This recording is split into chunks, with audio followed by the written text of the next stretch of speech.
ورحمۃ اللہ وبرکاتہ نحمدہ ونستعینہ ونصلی علی رسولہ الکریم اعوذ باللہ من الشیطان الرجیم بسم اللہ الرحمن الرحیم یا ایھا الذین آمنوا کتب علیکم الصیام کما کتب علی الذین من قبلکم لعلکم تتقون صدق اللہ العظیم وصدقنا ذلک من الشاہدین والشاکرین والحمد للہ رب العالمین۔ سورۃ البقرہ کی اس آیت کریمہ کی تلاوت کا شرف حاصل کیا گیا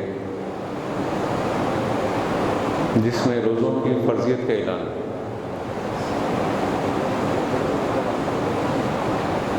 اور یہ آیت 2 ہجری میں نازل ہوئی۔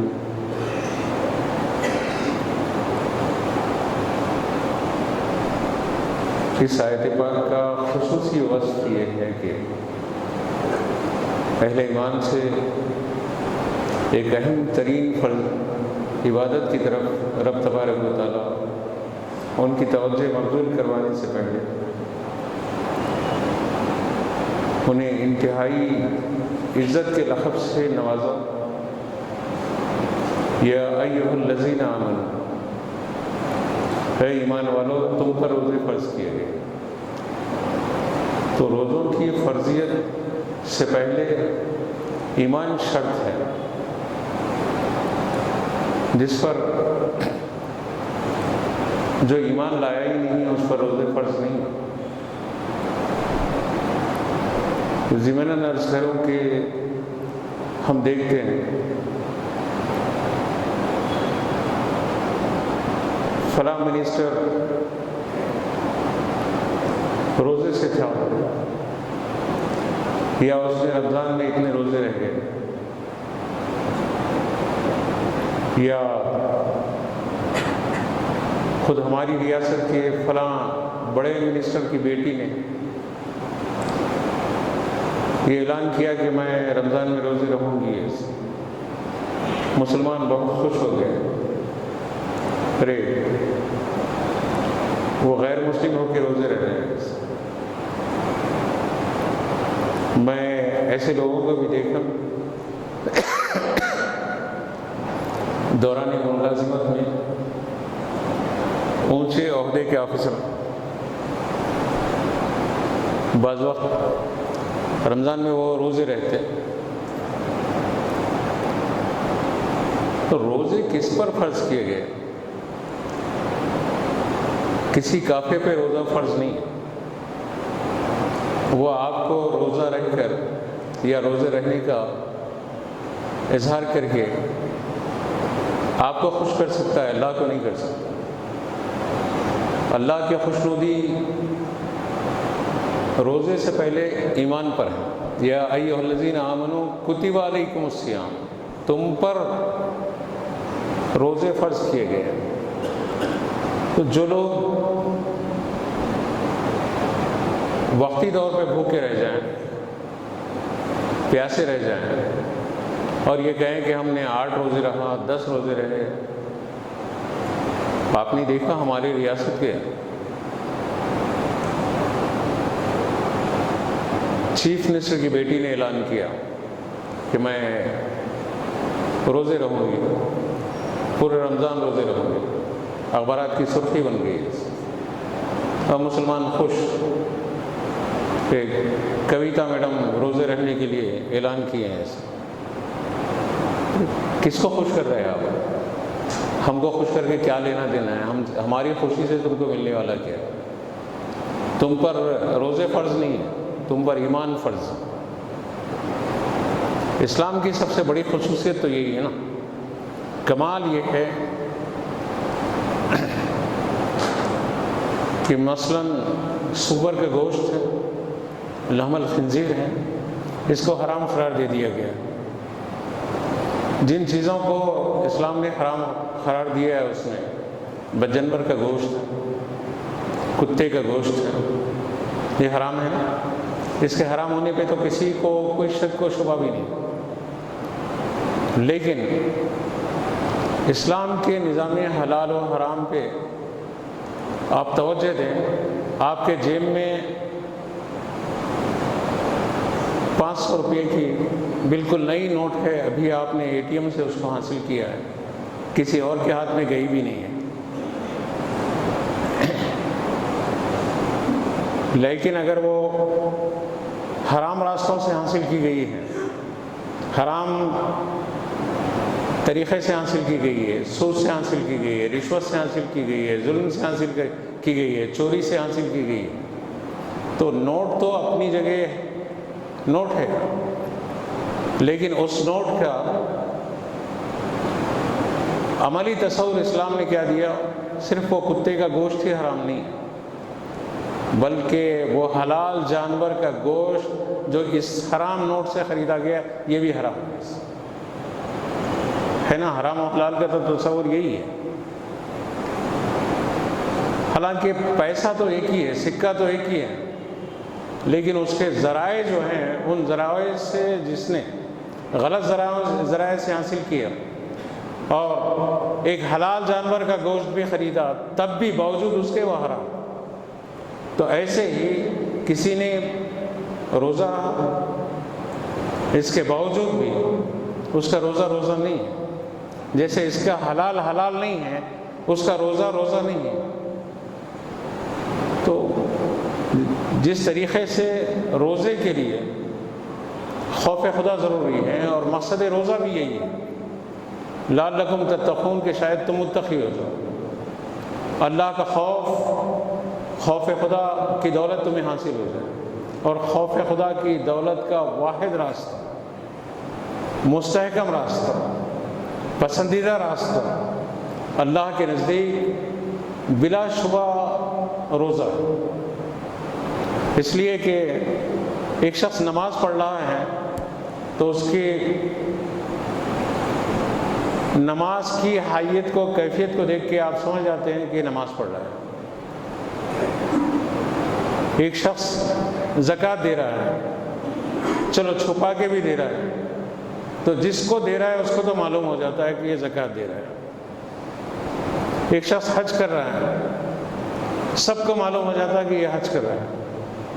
ایک شخص جہاد کر رہا ہے، سب کو معلوم ہو جاتا ہے کہ یہ مارے گئے کارزار میں اللہ کی بارگاہ میں اپنی جان نشاور کرنے کے لیے بہادری بتا رہا ہے۔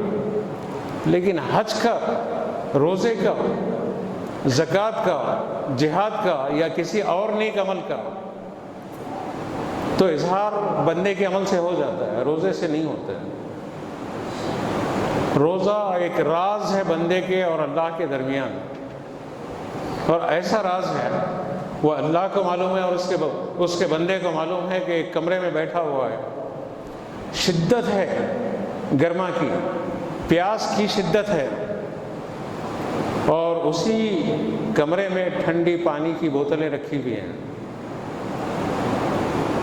کوئی دیکھنے والا نہیں ہے، لیکن یہ ایسا اللہ سے ڈر رہا ہے کہ نہیں، میرا رب دیکھتا، میرا رب جانتا، میرے رب کو اس بات کا علم ہے، کوئی رہے نہ رہے اس حجرے میں اس پانی کی بوتل کو ہاتھ نہیں لگا سکتا۔ ایسے ہی دیگر گناہ ہیں، روزہ دار ان گناہوں سے بچ جاتا ہے۔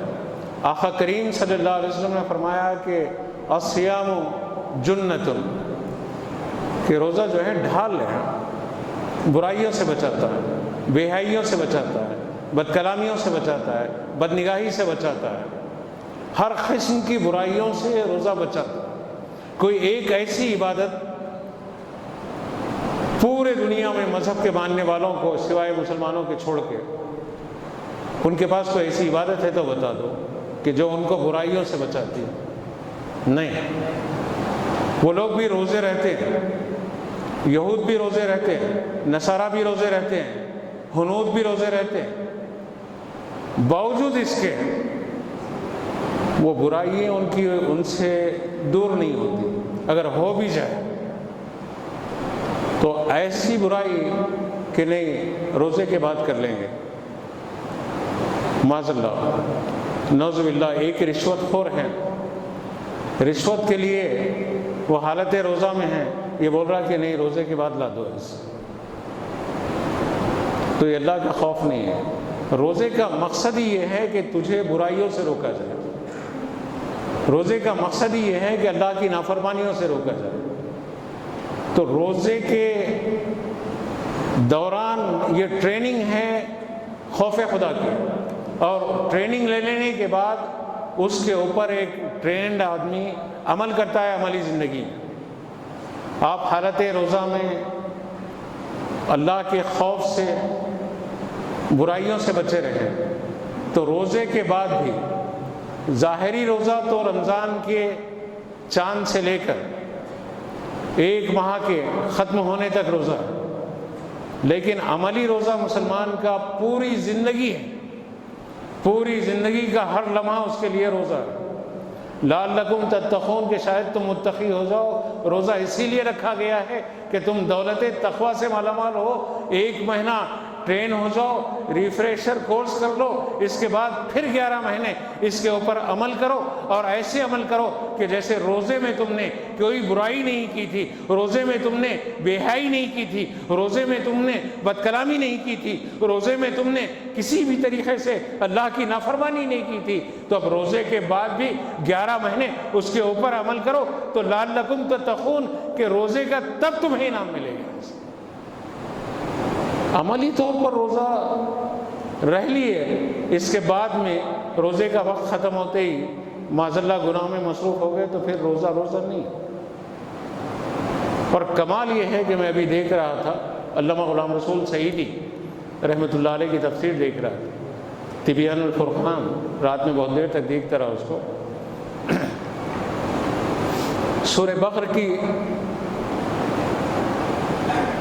کتب علیکم الصیام کے تحت وہ تفسیر کر رہے ہیں۔ کون ہے علامہ غلام رسول سعیدی؟ میں گزشتہ جمعہ بھی بتایا، جس نے ہزاروں صفحات پر کام کیا، ہزاروں صفحات پر، 13,000 صفحات پر جس کی تفسیر تبیان القرآن۔ اور تبیان القرآن کے بعد تو میں سمجھ رہا تھا کہ بھائی انہوں نے قلم کا حق ادا کر دیا، لیکن اب ان کی ایک نئی تفسیر آئی ہے، تبیان الفرقان، یہ بھی تقریباً 6,000 صفحات۔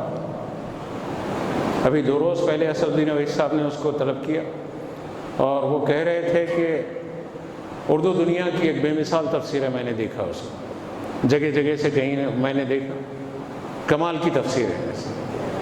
تو بلا شبہ میں رات میں دیکھ رہا تھا، کتب علیکم الصیام کما کتب علی الذین من قبلکم کے تحت جو ہے علامہ غلام رسول سعیدی نے ایک کمال کا نقطہ پیش کیا۔ یہ پیش یہ کیا کہ حدیث پاک میں آیا کہ روزہ، اللہ جل مجدہ، اللہ کے رسول نے یہ حدیث قدسی بیان کی کہ اللہ تعالیٰ فرماتا ہے روزہ میرے لیے ہے اور میں ہی اس کی جزا دوں گا۔ ایک حدیث یہ ہے، بلکہ ایک حدیث یہ ہے کہ روزہ میرے لیے ہے، میں ہی اس کی جزا۔ تو اس حدیث کے ضمن میں صاحب تفسیر تبیان القرآن نے لکھا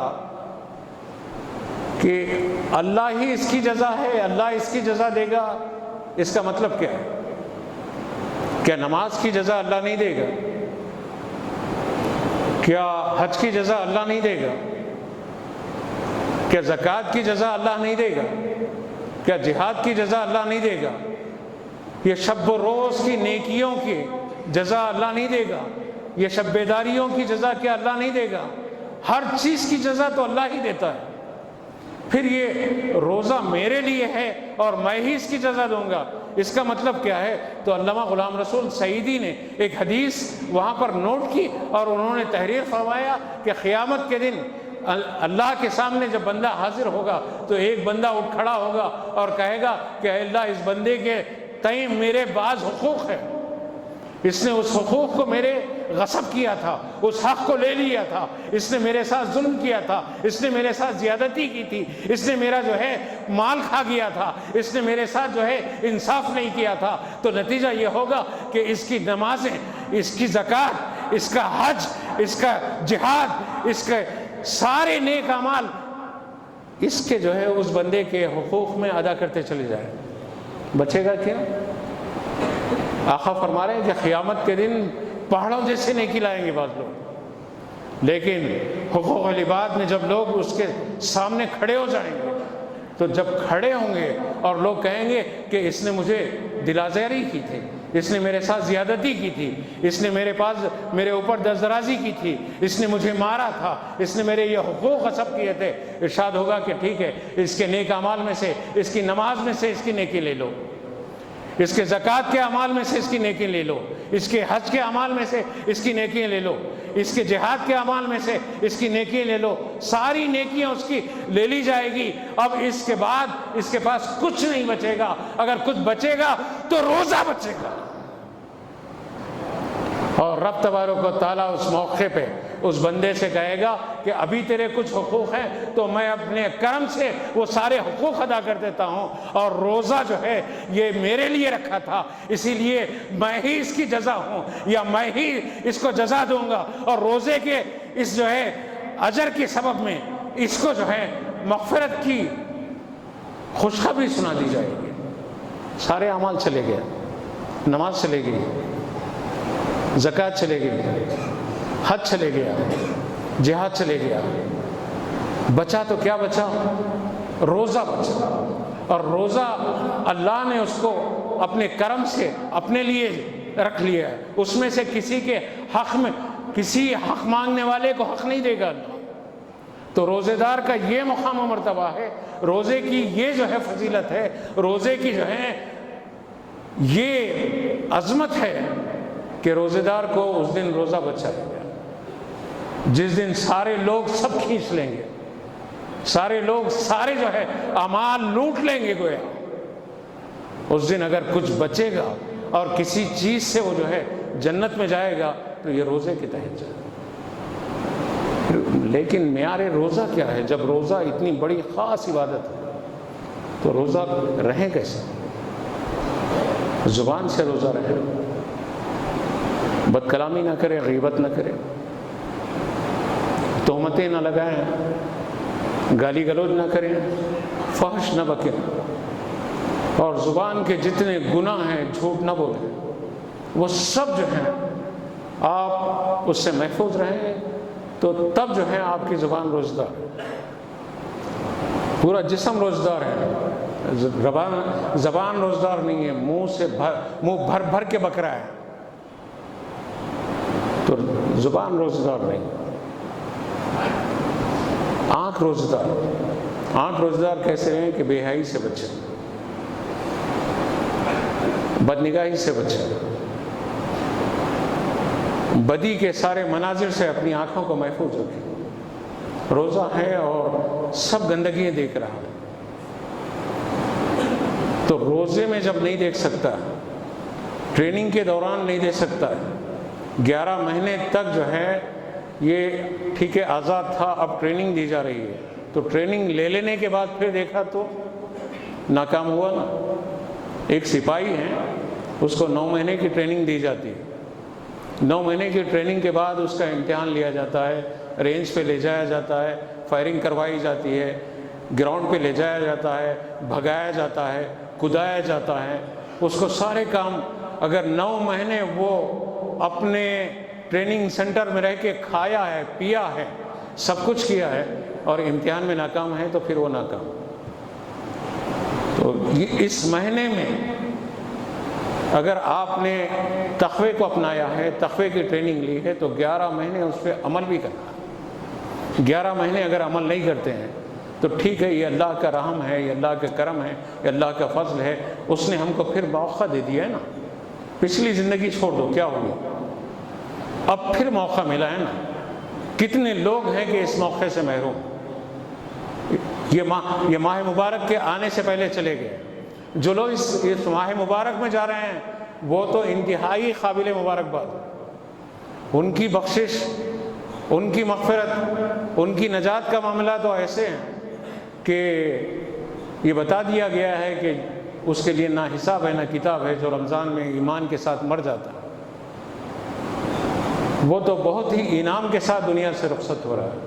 لیکن جب رمضان آپ کو مل گیا ہے تو آپ اس کی قدر کریں، اور قدر کے لیے آپ تقوی کے سارے معاملات کو اپنے پیش نظر رکھیں۔ ابو اللیث سمرقندی رحمۃ اللہ علیہ نے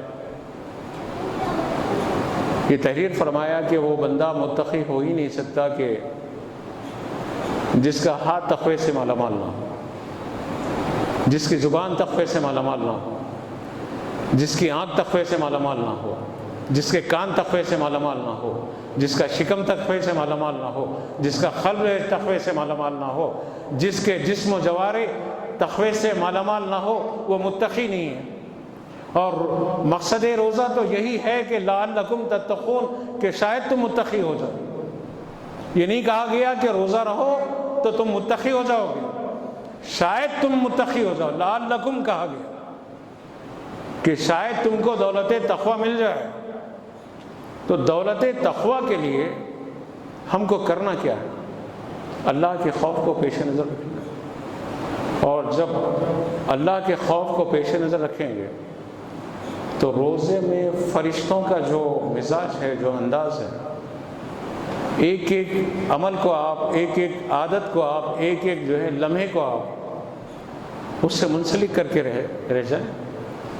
ہوتا کیا ہے، رمضان میں ہم شب بیداری کرتے ہیں۔ شب بیداری کا معاملہ کیا ہے کہ یہ فرشتوں کی عادت ہے، فرشتے شب بیدار ہیں۔ انسان کو سونا بھی ہے، کھانا بھی ہے، پینا بھی ہے، فرشتوں کو کھانا نہیں ہے۔ اور جب جو ہے ہم حالت روزہ میں ہیں تو فرشتوں کی صفت آ گئی کہ کھا نہیں رہے ہیں۔ ہم حالت روزہ میں ہیں، فرشتے مغلظات نہیں بکتے، فرشتے اللہ کی نافرمانی کے الفاظ زبان سے نہیں نکالتے ہیں۔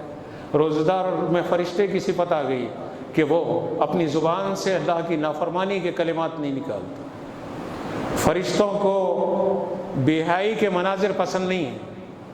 روزہ دار بے حیائی سے رکا رہتا ہے، بے حیائی کو دیکھتا نہیں ہے، تو فرشتوں کی صفت آ گئی۔ فرشتے برائی کے مقامات پر، گناہوں کے مقامات پر، سوائے ان فرشتوں کے جن کو اللہ نے اس ڈیوٹی پر لگایا ہے عذاب کی، ان کے سوا دوسرے فرشتے وہاں جاتے نہیں ہیں۔ تو روزہ دار جب برائی کی طرف نہیں جاتا تو وہ فرشتوں کی صفت آ گئی اس میں۔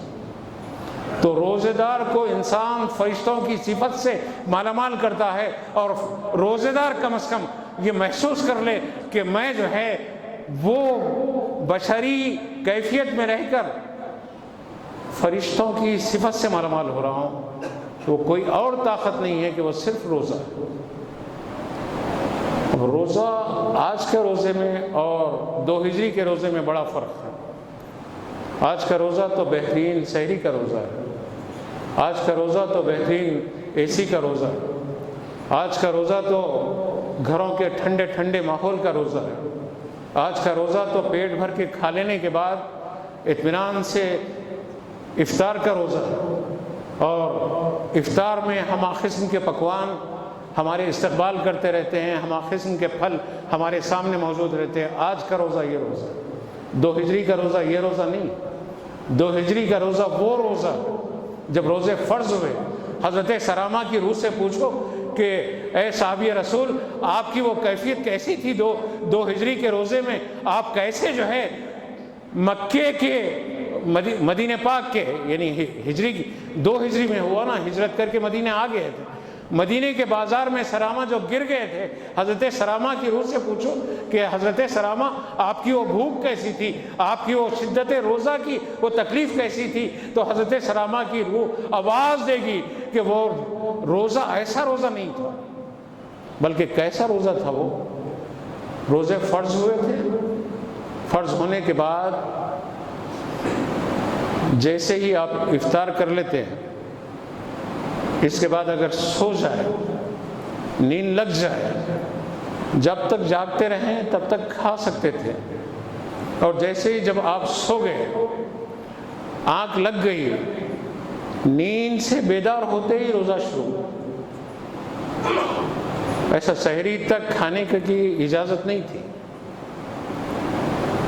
2 ہجری کے روزے، ابتدائی روزوں کی کیفیت تو یہی تھی۔ حضرت سلامہ حالت روزہ میں تھے، مدینہ پاک کے بازار میں جا کے مزدوری کر رہے تھے، اور عین دوپہر کے وقت میں وہ بتایا جاتا ہے کہ سر بازار گر گئے،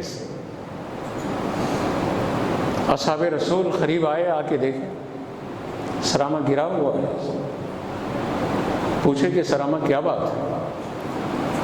انہوں نے کہا کہ سرامہ بن قیس رضی اللہ تعالیٰ عنہ، انہوں نے کہا کہ میں روزے سے ہوں، روزے کی شدت میں برداشت نہیں ہوا روزہ اور گر گیا، اور ہوا یہ تھا کہ کل بھی میں روزے سے تھا، گھر گیا تھا، گھر میں کھانے پینے کے لیے جو اشیاء تھی کما کے یہاں سے لے گیا، اور میری بیوی نے جب چولہا سلگایا، پکانے میں دیر ہوئی، میں افطار کیا، تب تک میری آنکھ لگ گئی، اور جب میری آنکھ کھلی تو بیوی نے پکا کے میرے سامنے جب کھانا حاضر کیا تو میں نے کہا کہ حکم شریعت نافذ ہو گیا ہے، اب روزہ کنٹینیو ہے، کل کا روزہ ایسے ہی میں نے کنٹینیو کر لیا تھا، نہیں کھایا تھا۔ اور پھر اس روزے کی کیفیت میں بازار میں آیا، محنت کیا، مشقت کیا، اور یہ دھوپ کی شدت سے میں گر گیا۔ صحابہ حیرت سے سرامہ کے حالات سن رہے تھے، اور اس بات کا علم اللہ کے رسول صلی اللہ علیہ وآلہ وسلم کو ہوا۔ آقا کریم صلی اللہ علیہ وسلم کی آنکھوں میں آنسو آ گئے۔ کتنی مشقت کے روزے تھے، کتنی محنت کے بھوک کے روزے تھے، آج کھانے کے بازار لگے ہوئے ہیں، آج رمضان آ رہا ہے تو یہ سمجھ رہے ہیں ہم کہ خوب کھانے کے لیے آیا، فوڈ فیسٹیول ہے، بس جدھر دیکھو دکانیں ہی دکانیں ہیں، کمانے والوں کے لیے کمانے کا ماحول ہے، کھانے والوں کے لیے صرف کھانے کا ماحول ہے، اور حضرات صحابہ کو دیکھو کہ بھوک کے لیے بے چین ہیں، اور اس طریقے سے وہ مضطرب ہیں۔ اللہ کے رسول صلی اللہ علیہ وسلم کی جب آنکھ میں آنسو آئے تو حضرت جبریل امین جلوہ فرما ہوئے، اور سورہ بقرہ کی ان آیتوں کی آمد ہوئی، نزول ہوا کہ اب روزے میں سحری تک کھانے کے لیے آپ کو سہولت دے دی گئی۔ یہ روزے حضرت سرامہ کی بھوک کا صدقہ ہے کہ ہم سحری تک کھا رہے ہیں، اور روزے کی راتوں میں عورتوں کے قریب جانا نہیں ہوتا، عورتوں سے قربت حاصل کرنا نہیں ہوتا۔ 2 ہجری کے روزوں میں، ابتدائی روزوں کے جو احکام تھے اس میں نفس کی تسکین کے لیے قربت حاصل نہیں کرتے عورت سے۔ اللہ کے رسول صلی اللہ علیہ وآلہ وسلم اپنے صحابہ کے سامنے مسائل روزہ بیان کر رہے ہیں۔ امیر المومنین فاروق اعظم رضی اللہ تعالیٰ عنہ اٹھ کھڑے ہوئے، عرض کرنے لگے کہ یا رسول اللہ صلی اللہ علیہ وسلم، رمضان کی رات میں میں اپنی بیوی سے قربت حاصل کر لیا ہے۔ بعد میں دوسرے صحابی اٹھ کھڑے ہوئے، وہ عرض کرنے لگے کہ یا رسول اللہ، میں نے بھی قربت حاصل کر لی ہے۔ آقا کریم صلی اللہ علیہ وسلم اپنے ان صحابہ کے اس معاملے کو محسوس کر رہے تھے کہ جبریل امین آئے، آ کے سورہ بقرہ کے وہ احکام لایا کہ اب روزے کی راتوں میں تم اپنی عورتوں سے قربت حاصل کر سکتے ہو، تا وقتے کہ تم روزہ شروع نہ کر لو۔ کس کا احسان ہے یہ؟ کس کی وجہ سے آپ کو یہ سہولت ملی ہے؟ کس کا احسان ہے؟ حضرات صحابہ کو گالیاں دینے والوں، فاروق اعظم کی شان میں بدتمیزیاں کرنے والوں، فاروق اعظم کے خلاف منہ بھر بھر کے بکنے والوں، ارے تم ایسا روزہ رہ کے بتاؤ نا، جیسا روزہ حضرت سرامہ نے رکھ کے بتایا تھا، ایسا روزہ رکھ کے بتاؤ کہ جیسے صحابہ نے رکھ کے بتایا تھا۔ تو اس صحابہ کے صدقے میں روزے میں سہولتیں ملی، اور ان سہولتوں کے درمیان بعض مسائل ہیں۔ میں آپ کے سامنے عرض کروں کہ اب یہ کووڈ-19 کا مسئلہ چل رہا ہے، یہ 1400 سال پہلے تو نہیں تھا نا، تھا کیا؟ 2 سال سے ہم دیکھ رہے ہیں۔ لیکن اسلام کی خصوصیت تو وہ ہے، دنیا کتنی بھی دور چلے جائے، اسلام جو ہے انسانیت کو ہر دور میں رہنمائی کیا ہے، ہر دور میں رہنمائی کرتا ہے، ہر دور میں رہنمائی کرتا رہے گا۔ اور علماء اسلام کی خصوصیت یہ ہے کہ وہ کوئی اور دھرم ہوگا جس کے پاس کوئی اصول نہیں ہے، ضابطہ نہیں ہے، لیکن اسلام حالات کے ساتھ ساتھ احکام کو بتاتے رہتا ہے۔ کویت میں اس مرض کی تشخیص کے لیے آپ حالت روزہ میں ہیں تو تشخیص کروا سکتے ہیں یا نہیں کرا سکتے، ڈائگنوز کرا سکتے ہیں یا نہیں کرا سکتے۔ ایک روزہ دار خدا نخواستہ اس پر اچانک کووڈ-19 کے آثار مرتب ہو گئے، اب ڈاکٹرز کو فوراً معلوم کرنا ہے کہ یہ مرض ہے یا نہیں ہے، تو کیسے معلوم کرنا ہے؟ اور اگر معلوم کریں گے تشخیص کے دوران تو روزہ ٹوٹے گا یا نہیں ٹوٹے گا؟ روزہ ٹوٹے گا تو اس کی قضا ہے یا اس کا کفارہ ہے؟ یہ مسائل اب روزداروں کے سامنے ہیں۔ اور علماء امتی کا انبیاء بنی اسرائیل، میری امت کے علماء بنی اسرائیل کے انبیاء کی طرح ہیں۔ العلماء ورثۃ الانبیاء، علماء انبیاء کے وارث ہیں۔ اب علماء کے علم کا یہاں سے ظہور ہو رہا ہے۔ کیا بتایا جا رہا ہے کہ پہلے ان لوگوں نے علماء نے پوچھ لیا، مجھے علامہ زرخانی صاحب، علامہ ارشد کے صاحبزادے امریکہ سے پرسوں آن لائن تھے، وہ مسائل بتا رہے تھے۔ قائد اہل سنت علامہ ارشد القادری رحمۃ اللہ علیہ کے صاحبزادے علامہ زرخانی، ڈاکٹر زرخانی مسائل بتا رہے تھے۔ انتہائی لائق ترین نوجوان، جس کی لیاقت پر فخر ہوتا ہے، جس کی کم عمری کے ساتھ ساتھ جس کے علم کے اوپر جو ہے سینہ کشادہ ہو جاتا ہے۔ وہ مسئلہ بیان کر رہے تھے کہ ان سے دنیا کے مختلف کونوں سے لوگ مسئلہ پوچھ رہے تھے، کویت میں ٹیسٹ کروایا جا سکتا ہے یا نہیں کروایا جا سکتا؟ تو وہ بتا رہے تھے کہ دیکھیے در مختار، رد المحتار اور شامی اور دیگر کتب کے یہ حوالوں کی روشنی میں روزے کا مفہوم تو یہ ہے کہ کوئی چیز پیٹ میں داخل نہیں کی جا سکتی ہے، اس کے داخل کرنے سے روزہ ٹوٹ جاتا ہے، ظاہر ہے۔ لیکن کویت کا جو ٹیسٹ ہوتا ہے وہ کیسے ہوتا ہے؟ ناک میں ایک پھایا ڈال کر ناک کی رطوبت کو حاصل کر لیا جاتا ہے، اس پھائے پر کوئی دوا نہیں ہوتی، اور اس رطوبت کو حاصل کرنے کے بعد اس کا ٹیسٹ کروایا جاتا ہے، اس سے معلوم ہو جاتا ہے کہ مریض کو کویت ہے یا نہیں ہے۔ یا نہیں تو حلق کی رطوبت کو پانے کے لیے، زبان کی نہیں، حلق کی رطوبت کو پانے کے لیے ایک پھایا داخل کیا جاتا ہے، اس پر بھی کوئی دوا نہیں ہوتی ہے۔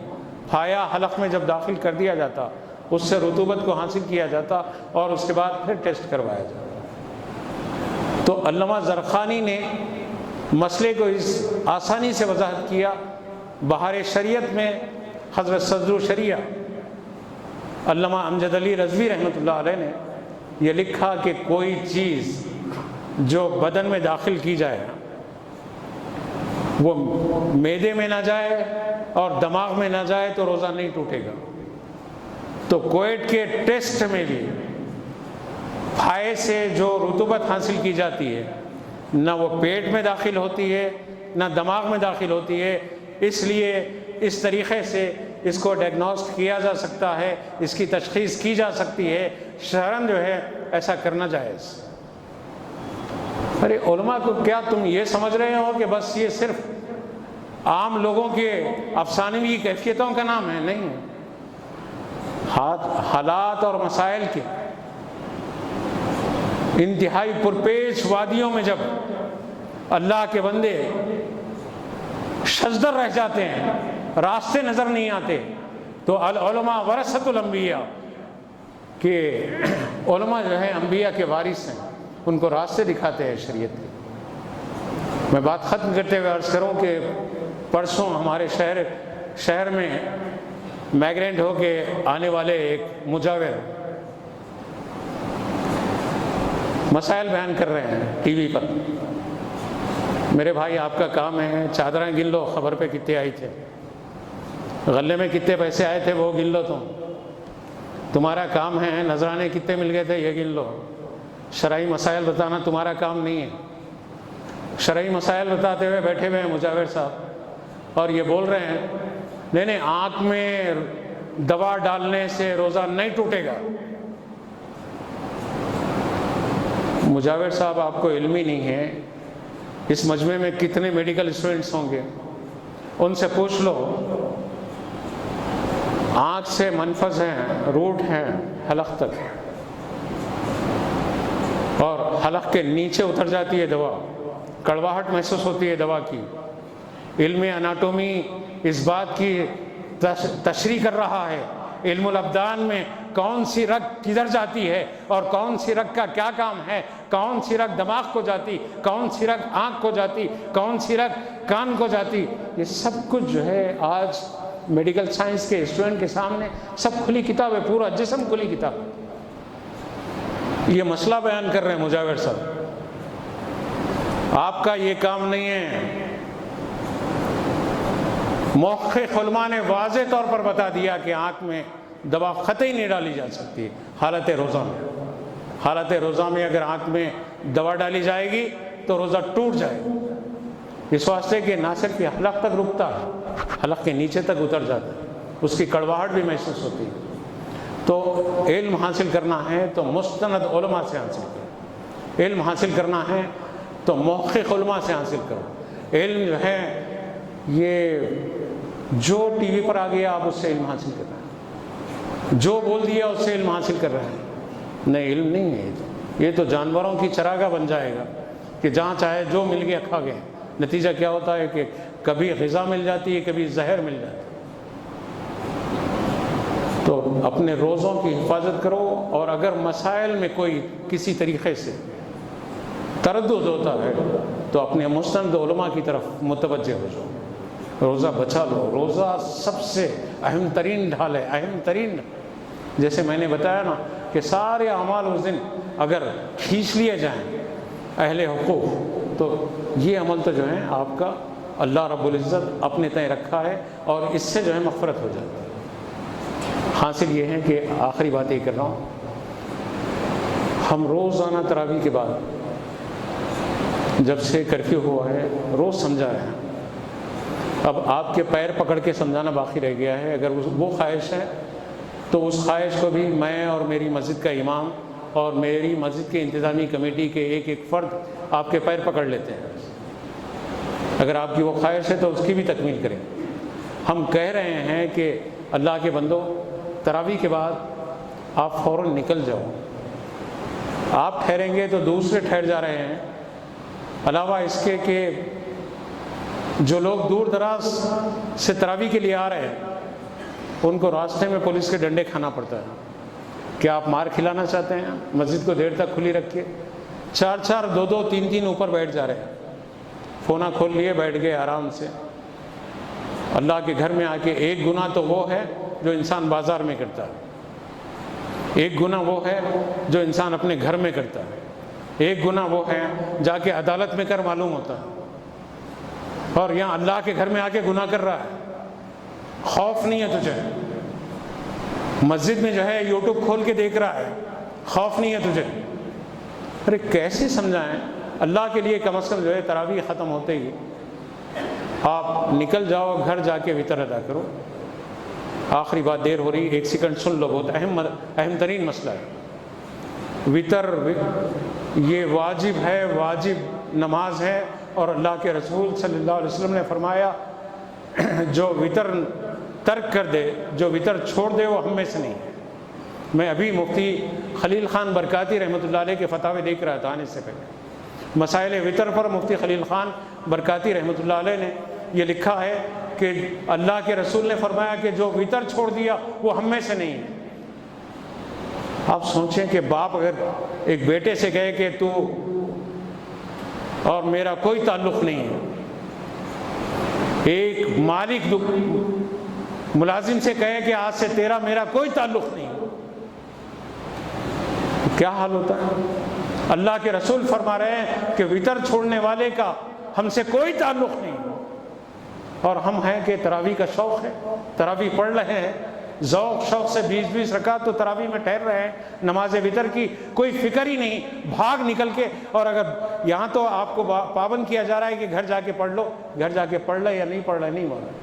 یہ نماز وتر تراویح سے زیادہ افضل، یہ نماز وتر نماز تہجد سے زیادہ افضل۔ نماز تہجد اور نماز تراویح یہ سنت ہے، لیکن وتر یہ واجب ہے۔ وطر ترک ہو گئی، 20 سال پہلے ترک ہوئی ہوں گی، 30 سال پہلے ترک ہوئی ہوگی، 40 سال پہلے ترک ہوئی ہوگی، یہ نماز جب اس پہ فرض ہوئی تھی جب ترک ہوئی ہوگی، تو آج بھی وہ معاف نہیں ہے، آج بھی اس پر یہ قضا ہے، آج بھی اگر وہ ادا کرے گا تو اس کی قضا ادا ہو جائے گی، اور نہیں کرے گا تو وہ گنہگار رہے گا۔ تو وطر کے سلسلے میں غفلت نہ کرو، تراویح کے ساتھ اپنی نماز وطر کو بھی پابندی سے ادا کرو کہ اللہ ہم پہ رحم فرما دے۔ یہ دعا کا ہے متین بادشاہ، ڈاکٹر الطاف اور معین والے خالد سر خاصہ علیہ السلام کی دعا کرو۔ 2-3 دعائیں آئی ہیں، ایک علیم صاحب ہیں اور جناب متین پاشا صاحب ہیں، ان دونوں کی صحت کے لیے دعا کی اپیل ہے۔ علاوہ اس کے چند رشتہ داروں کو، احباب کو، دوست عزیز و قارب کو قبرستان تک کل چھوڑ کے آنا پڑا ہے،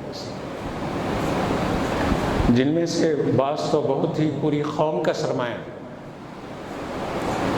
بالخصوص میرے خاص دوستوں میں سے، بلکہ احباب میں سے حافظ و قاری صلاح الدین جاوید صاحب، جنہوں نے یہ کہا جا سکتا ہے کہ دنیا کے بیشتر علاقوں میں جوڈو کراٹے کے سلسلے میں نوجوانوں کو بڑی جو ہیں انہوں نے ان میں صلاحیتیں پیدا کی تھی، 30 سال 35 سال سے کافی مشقت کی تھی، صرف 3 دن کے مرض نے ان کو ہمارے درمیان سے اٹھا لے گیا۔ حافظ صاحب کو رمضان مبارک کی ساتیں نصیب ہوئی، بلکہ کل کی خبر کی پہلی رات ان کی شب جمعہ تھی۔ یہ اللہ کے انعامات میں سے ہیں، اسی لیے میں کہتا ہوں کہ جیسے جیو گے ویسے مرو گے، جیسے مرو گے ویسے اٹھو گے۔ اچھا جیے، اچھا مرے، اور انشاءاللہ اچھے اٹھیں گے۔ تو اچھے جینے کی کوشش کرو، اور خاص کر کے یہ میرے عزیز بھی ہیں موہنی پیٹرول پمپ والے، یہ جو سامنے پیٹرول پمپ ہے، ان کے چھوٹے بھائی روما ہوٹل کے جو مالک ہیں، کل وہ بھی دنیا سے رخصت ہوئے۔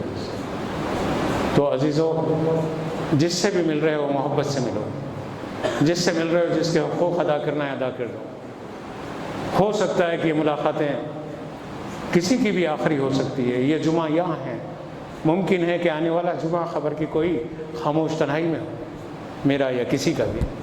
تو اس کے لیے ہم یہاں سے دلوں میں نرمی پیدا کرو، اخلاق میں نرمی پیدا کرو۔ کس کی ملاقاتیں، کس کی گفتگو، کس کی آوازیں آخری ہے معلوم ہے، موت رقص کر رہی ہے ہمارے سامنے۔ اللہ سے ڈرو، توبہ کی طرف متوجہ ہو جاؤ۔ اے اللہ ہم پہ رحم فرما مولا، اے اللہ ہمیں امتحان دینے کی طاقت نہیں ہے مولا، ہمیں معاف کر دے، معاف کر دے۔ گناہ کر کے تجھ کو ناراض کیے ہیں، اور انجان مرض ہمارا پیچھا کر رہا ہے اللہ، مسلسل موت کی اطلاعات آ رہی ہے الہ العالمین۔ اے اللہ ہم سب کو ایسے امراض سے بچا لے میرے اللہ، ایسی بیماریوں سے بچا لے میرے اللہ۔ اے اللہ دواخانوں میں جانے سے اور بیماریوں کے ان کٹھن مرحلوں سے ہمیں بچا لے اللہ۔ اے اللہ رحم فرما دے ہم پر، ہماری آبادیوں پر، ہماری بستیوں پر رحم فرما دے۔ اے اللہ ہمارے روزوں کو قبول فرما، اور اے اللہ مرحومین پر اپنا خصوصی کرم فرما۔ اے اللہ جو بیمار ہے دواخانوں میں پڑے ہوئے ہیں، الہ العالمین ان بیماروں کو شفاء کامل عطا فرما۔ اے اللہ جو ہم میں صحت مند دکھ رہے ہیں، صحت مند ہے، ان سب کو صحت مند رکھ اور صحت مند زندگی گزارنے کی توفیق عطا فرما۔ اے اللہ ہمیں امتحان نہ لے مولا، پیٹ بھر کھانے کے لیے اتنا پیسہ نہیں ہے مولا، تو بیماری میں خرچ کرنے کے لیے پیسہ کہاں سے لائیں گے؟ اے اللہ، اے اللہ ہم پہ رحم فرما، ہماری آبادیوں پہ رحم فرما۔ اے اللہ ہمارے ہاتھ خالی ہے، جیب خالی، اے اللہ ہمارے گھر خالی، اے اللہ ہمیں ایسی آزمائش ہمیں نہ ڈال کے علاج کے لیے بھیک مانگے یا علاج کے لیے تڑپتے رہے۔ اے اللہ ہم پہ آسانی فرما، اس بیماری سے ہمیں بچا لے، ہماری بستیوں کو، ہماری آبادیوں کو بچا لے۔ اللہ رحم فرما میرے اللہ، اس پورے مجمع میں جو تیرا ایک نیک بندہ ہوگا مولا، اس کے سجدوں کی عزت رکھ لے، اس کے روزے کی عزت رکھ لے، اس کی نیک سانسوں کی عزت رکھ لے مولا۔ ہمارے پاس تو کوئی ایسا عمل نہیں ہے کہ جو تیرے پاس پیش کر سکے، لیکن تو جانتا ہے کہ تیرے محبوب بندے یہاں بیٹھے ہوئے ہیں، حالت روزہ میں ہیں، ان کی منہ کی خوشبو تجھے بے انتہا عزیز ہے۔ تو اے اللہ سیدنا محمد رسول اللہ صلی اللہ علیہ وآلہ وسلم ڈاکٹر الطاف صاحب دعا کے سبب میں، اللہ کے رحم اور کرم اور فضل کے سبب میں اپنے گھر واپس آئے ہیں۔ مزید ان کی صحتیابی کے لیے آپ اپنی خاموش دعاؤں میں ان کو شامل رکھیں۔